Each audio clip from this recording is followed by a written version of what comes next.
लेकिन किंतु परंतु करते हुए आखिरकार आप मुखिया और दिल्ली के सीएम अरविंद केजरीवाल को ईडी का समन मिल ही गया है।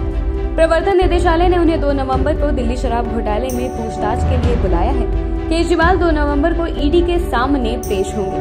इसे लेकर सियासत सुलगने लगी है और राजनीतिक गलियारों में बयानों का गर्दो गुबार छाया हुआ है कि 2 नवंबर को जब अरविंद केजरीवाल को बुलाएंगे तो ईडी उनको भी अरेस्ट करके जेल में डाल देगी। आज भारतीय जनता पार्टी और प्रधानमंत्री नरेंद्र मोदी जी आम आदमी पार्टी को खत्म करना चाहते हैं। ये पता नहीं कि इनके मंत्री जेल में ज्यादा हैं कि बाहर हैं, तो इसलिए मैं कहना चाहता हूँ जिसका मुखिया ही ऐसा हो जो ईमानदारी के सर्टिफिकेट बांटता हो, तो पता है कि आशीर्वाद किसका था, किसके कहने पे भ्रष्टाचार हो रहा था और पूरा षड्यंत्र कहाँ से रचा जा रहा कि लीगल तरीके से ईमानदारी से केजरीवाल को हराना मुश्किल ही नहीं नामुमकिन है। फिर इन्होंने षड्यंत्र शुरू किया और षड्यंत्र के तहत जितने भी मुख्य और बड़े लीडर थे आम आदमी पार्टी के एक एक करके उनको झूठे आरोपों से झूठे केसेस में अरेस्ट करना शुरू किए। शराब नीति के बारे में ये प्रश्न है तो मुख्यमंत्री करके तो उनको उत्तर देना ही पड़ेगा ना, सरकार के प्रमुख के नाते उनको उत्तर देना पड़ेगा। कोई जवाबदेही के ऊपर कोई नहीं है। इस देश की कानून व्यवस्था में सब समान है। दिल्ली शराब घोटाला मामले में सीबीआई के बाद अब ईडी ने भी दिल्ली के मुख्यमंत्री अरविंद केजरीवाल को समन भेजा है। जांच एजेंसी ने घोटाले से जुड़े मनी लॉन्ड्रिंग मामले में केजरीवाल को 2 नवंबर को पूछताछ के लिए पेश होने को कहा है। खास बात यह है कि इस मामले में आम आदमी पार्टी के 3 बड़े नेता पहले से जेल में हैं, जिसमें दिल्ली के डिप्टी सीएम मनीष सिसोदिया, पूर्व गृह मंत्री सत्येंद्र जैन और राज्यसभा सांसद संजय सिंह शामिल हैं। ईडी की तरफ से ये समन भी तब आया है जब बीते कल यानी कि सोमवार को सुप्रीम कोर्ट ने मनीष सिसोदिया की जमानत अर्जी खारिज कर दी है। अरविंद केजरीवाल को ईडी से समन किए जाने पर सियासत भी गर्मा रही है। आप नेता आतिशी मार्लेना ने एक प्रेस कॉन्फ्रेंस कर कहा कि हर तरफ से खबर आ रही है कि 2 नवंबर को ईडी अरविंद केजरीवाल को गिरफ्तार कर जेल में डाल देगी। इतना ही नहीं, उन्होंने ये भी कहा कि बीजेपी और पीएम मोदी आम आदमी पार्टी को खत्म करना चाहते हैं।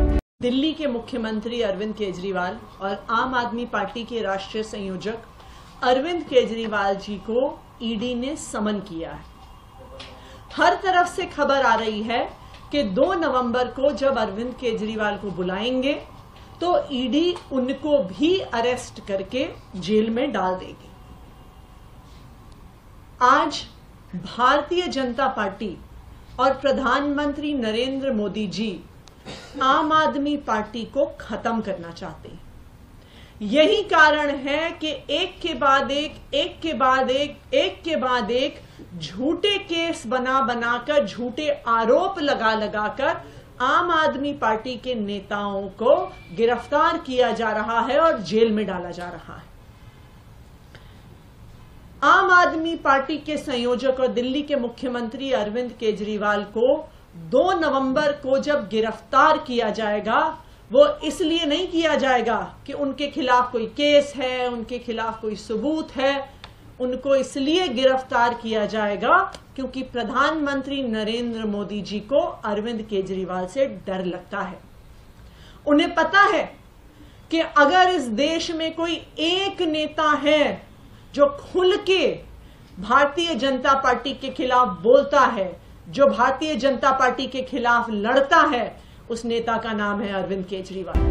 वहीं इस मामले पर भाजपा नेता अनुराग ठाकुर ने आप और अरविंद केजरीवाल को निशाना बनाया। उन्होंने तंज कसते हुए कहा कि आम आदमी पार्टी में तो ये भी नहीं पता चल रहा है कि इनके कितने मंत्री जेल में हैं और कितने बाहर। अरविंद केजरीवाल ईमानदारी का सर्टिफिकेट बांटते फिरते हैं और खुद के भ्रष्टाचार पर होठ सिल लेते हैं। जो ईमानदारी के सर्टिफिकेट देते थे उनका कैसे एक के बाद दूसरा मंत्री जेल गया और जेल के बाद बेल भी नहीं हुई, और साल भर से ये कभी सत्येंद्र जैन जी को, कभी मनीष सिसोदिया जी को, कभी संजय सिंह जी को, इन सबको ईमानदारी के सर्टिफिकेट माननीय मुख्यमंत्री अरविंद केजरीवाल जी बांट रहे हैं। सच्चाई ये है कि जब से सत्ता में आए हैं, एक के बाद दूसरा इनका नेता भ्रष्टाचार में लिप्त पाया गया। और आप पिछले 8-9 वर्षों की कड़ी एक के बाद दूसरी देखिए कि कैसे व्यापक भ्रष्टाचार आम आदमी पार्टी ने दिल्ली से लेकर पंजाब तक किया है।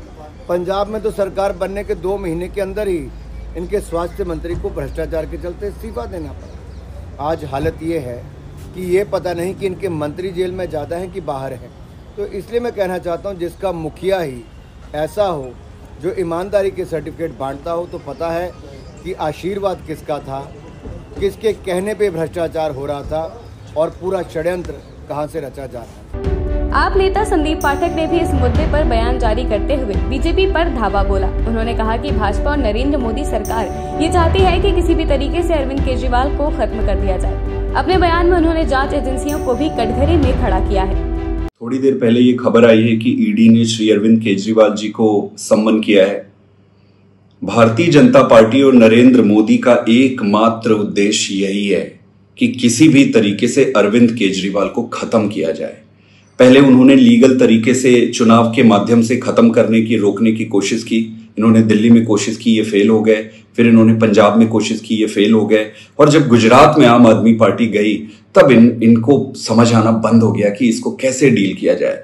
फिर इन्होंने सोचा कि लीगल तरीके से, ईमानदारी से केजरीवाल को हराना मुश्किल ही नहीं, नामुमकिन है। फिर इन्होंने षड्यंत्र शुरू किया और षड्यंत्र के तहत जितने भी मुख्य और बड़े लीडर थे आम आदमी पार्टी के, एक एक करके उनको झूठे आरोपों से, झूठे केसेस में अरेस्ट करना शुरू किए। अरेस्ट करने के बाद भी इन्होंने देखा कि यार पार्टी तो टूट नहीं रही है, पार्टी तो दिन दूनी रात चौगनी बढ़ रही है। फिर ये अपने प्रमुख, इनका जो मुख्य उद्देश्य था अरविंद केजरीवाल को रोकने का, खत्म करने का, उस पर आए और आज इन्होंने सम्मन जारी किया है। इस पे किसी को बहुत ज्यादा आश्चर्य है नहीं, क्योंकि जितने भी इन्वेस्टिगेटिंग एजेंसीज हैं वो बीजेपी के हेडक्वार्टर से ही ऑर्डर लेते हैं। केजरीवाल को ईडी के समन पर हो रही बयानबाजी में केंद्रीय मंत्री धर्मेंद्र प्रधान ने भी एंट्री ली है। उन्होंने आप नेताओं के बयानों का जवाब देते हुए कहा कि कोई भी कानून से ऊपर नहीं हो सकता। जो पार्टी जन आंदोलन से आने और भ्रष्टाचार के खिलाफ होने का दावा करती थी वो अब बेनकाब हो रही है। कानून के ऊपर कोई नहीं हो सकता है। जो पार्टी एक मास मूवमेंट से निकला है, इसे दावा करते थे, भ्रष्टाचार के खिलाफ एक आंदोलन से निकलने का दावा करते थे, उनकी असलियत अभी लोगों के सामने आ चुकी है। उनकी कई दर्जन नेता जेल के अंदर है। मनी लॉन्ड्रिंग, प्रमाण के साथ भ्रष्टाचार की तथ्य, ये सब उजागर हो चुका है। कई प्रकार की आरोपों में ये लोग घिरे हुए हैं। इनको बेल तक भी नहीं मिल रहा है। स्वाभाविक उस पार्टी की नेता जो एक प्रशासनिक इकाई के प्रमुख है, उन्हीं की सरकार की शराब नीति के बारे में ये प्रश्न है। तो मुख्यमंत्री करके तो उनको उत्तर देना ही पड़ेगा ना। सरकार की प्रमुख के नाते उनको उत्तर देना पड़ेगा। कोई जवाबदेही के ऊपर कोई नहीं है। इस देश की कानून व्यवस्था में सब समान है। कुछ लोग, कुछ खानदान खुद को प्रिविलेज मानते हैं, ये अलग बात है। ये कोई भी व्यक्ति कानून के खिलाफ करेगा तो उनको उत्तर देना पड़ेगा।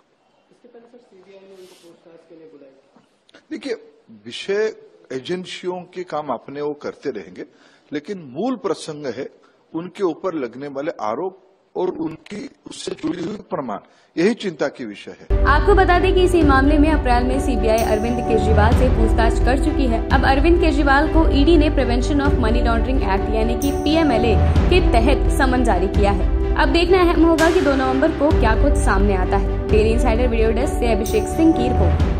यूपी और देश दुनिया की तमाम ताजा तरीन खबरों के लिए गूगल प्ले स्टोर से आज ही डाउनलोड करें हमारा तेजी से उभरता न्यूज ऐप डेली इंसाइडर।